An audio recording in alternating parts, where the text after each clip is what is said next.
Well, hello and welcome back to the Rescue Saga Workshop, and this week we're back talking about the Land Rover, the 1976 Series 3 88-inch.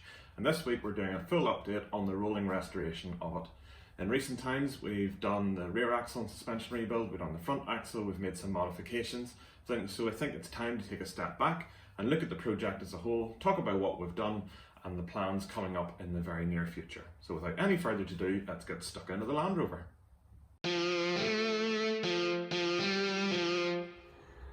It's so good with the nice weather coming back here to Northern Ireland and the UK that we can get the garage doors open again. The Land Rover is really very dirty, mostly from test drives, and I would have liked to have done this video outside, out and about, but really unless it's an essential journey we shouldn't be doing it just here at the minute as we're still in lockdown, and I can't really justify making a YouTube video as an essential journey. So, the Land Rover, what have I done since the last update? Well, fair bit, I think. The main bit I did was to rebuild the rear suspension on the Land Rover here. You can see my lovely new springs already starting to go rusty. There's a few miles on them. I'm doing my best to regularly spray those with nice thin oil, bit of WD-40 every so often just to keep the rust at bay. Also, you'll remember, and I'll put a link up above, did a bit of repair on the rear diff.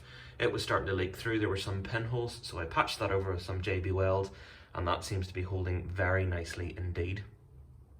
All new bolts throughout, stainless steel fittings where I can put them. I still haven't put the brake line holders on there, but that is definitely a job in the very near future because we don't want any vibrations cracking those pipes, so that's a job to be done. Some crusty bodywork, and we'll talk about that in a little minute. Stainless steel exhaust. Bermac very kindly replaced this for me as their so-called stainless exhaust started to rust, and I wrote them an email, and without any quibble Bermac sent me another SS stainless exhaust. So really rate Bermac.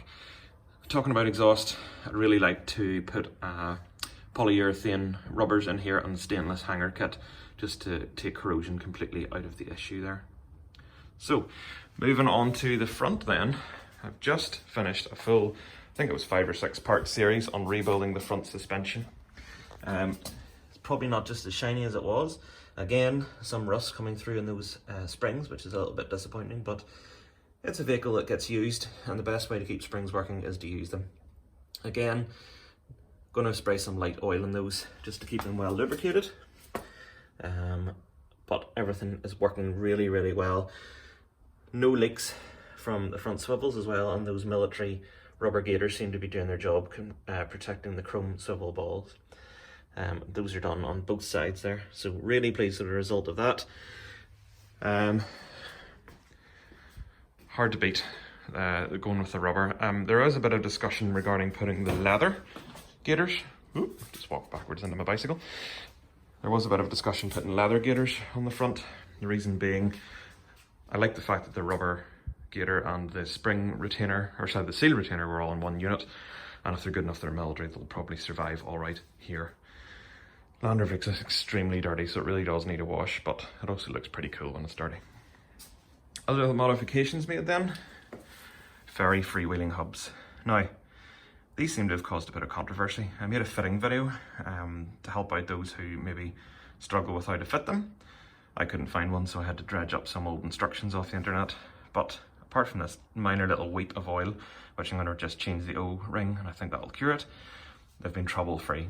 And I've been doing the prescribed locking and unlocking them, doing a few miles every 200 miles or so just to make sure the oil is circulating around the swivel and is lubricating the universal joints and the Relco pin. I'm going to do a video on that in the future, discuss the controversy around those, so I'll not go into those just in too much detail at the minute. I love a good period modification, so at this minute I have the ferry freewheeling hubs.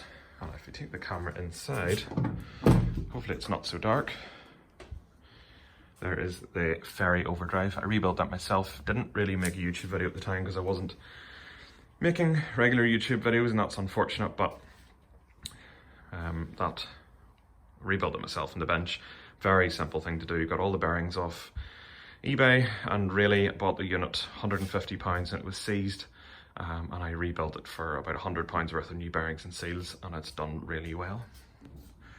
And that's really mechanically the total of what has been done so far. Yes, there is a bin in the back of my Land Rover because I went to the dump yesterday and it hasn't come out.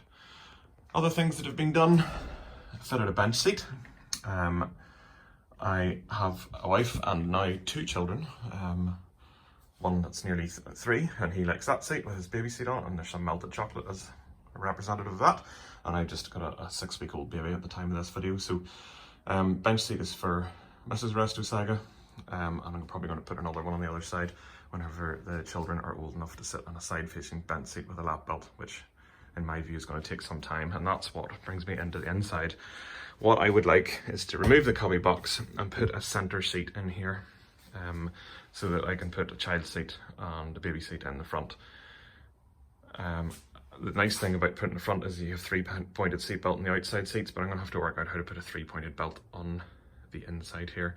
Whether I put a bar across, which isn't going to look particularly original, but at the same time I'm not taking my children out in an old vehicle without seat belts. So next job, I'd like to get a middle seat made to match these two. Yes, these aren't original Land Rover, they're not Exmouth trim, they're actually Sam's trim, and I can't seem to get in contact with her anymore, unfortunately. So, but that was about 10 years ago, so whether she's gone out of business or if she's watching this, please get in touch. I'd like a matching centre seat with the cream centre panel, the cream piping and the black outer panels. I think it would look really smart. So that just make it a bit more usable. I still have the proper seat rails, I kept them, so it will be easy to convert back to it. And then I'll get rid of the cubby seat and it'll probably be for sale if anyone wants it, because it's really in perfect condition. Other things that annoy me, talking about rubber and rubber boots. Look at the state of that. The high-low range selector is absolutely shredded. With the thickness of the soundproofing, sometimes this, if I've just gone from high range into low range and then I want to go back to high range, the lever can't quite get forward enough when it's travelled to fully engage the high range. So that's something that's going to need looked at, whether there's a bit of adjustment in that, or I'll have to come up with a clever solution. It's probably not going to be the most interesting video, so I don't think I'll make a video on that necessarily. But if you're interested, fire me a comment and I'll certainly do it. Other things to smarten up in here, I'd really like to get this sandblasted and then powder coated in the proper wrinkle type paint. I did think of doing a cream to match it, but I thought it might be a bit in your face, get grubby, so I'm going to get this covered and redone as well. I have some auxiliary gauges to go in here. I'm sort of having a conversation with myself in my head whether to cut into this nice dashboard or not, or am I mad? Let me know your thoughts on that as well. Certainly something to consider. Right, next up then is the new back door. Just here behind the Toylander, which is almost finished, and you can find plenty of videos on the YouTube channel about that. But the new back door, this was bought by my parents for me for my 30th birthday, which was just there recently. And my wife bought me the Ferrari freewheeling hubs for my 30th birthday, so it was well Land Rover covered. This is a brand new back door for Series 3, and I bought it off Paintman Panels, and I have to say the service was absolutely superb. Brilliantly made. It's been sitting here, I think it's etch primed. It just needs a top coat of primer and then colour coat, and I'm probably going to be buying the paints off them for reasons that I'll explain in a minute. So a nice new shiny back door will really set off the back of the Land Rover as back door's closed here. It's a little bit crusty. You can see the oxidation coming through. It's quite lumpy as well. It's had a hard life. This was a farm Land Rover. So I'm going to save the glass and the retaining seal, or the retaining strips, and basically unlock and just change the door out, and I think it'll look top notch. So that's the next job. The only thing I would say, I can't really blame Paintman for this because it was really well packaged, but the courier company, and I don't really know who that was, caused a bit of a dinge. But you know what, the rest of the Land Rover isn't perfect, and I wasn't going to jump up and down and demand a refund or a full refund or a replacement, so I just went on with it, and I'm quite pleased with it. So that's going to be painted in limestone, which is the colour that the Land Rover should be. I'm using RAL1, just tripped over the toolbox, my garage needs tidied. RAL1015, so the Toylander is that colour, the wheels are that colour. It says the RAL code closest to limestone that the powder coaters could get. Yes, I can buy limestone, but I'm just going to do it all in that colour, just so it all matches. So I think it's going to look really cool when the Land Rover and the Toylander are parked beside each other.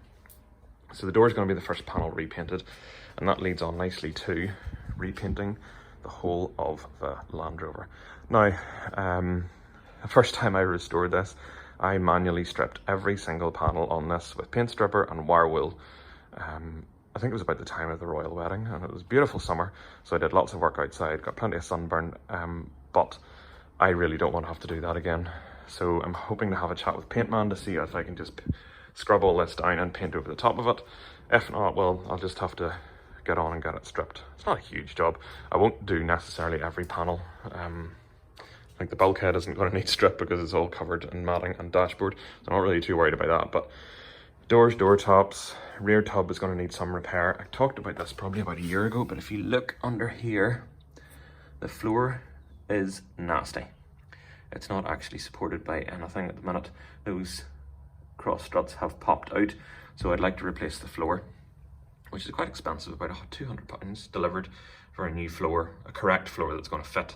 You can obviously just put a bit of aluminium in there, but I want to do it right. So that's going to be a big job in the tub. And there's obviously a lot of bodywork, as I mentioned. This needs straightened out.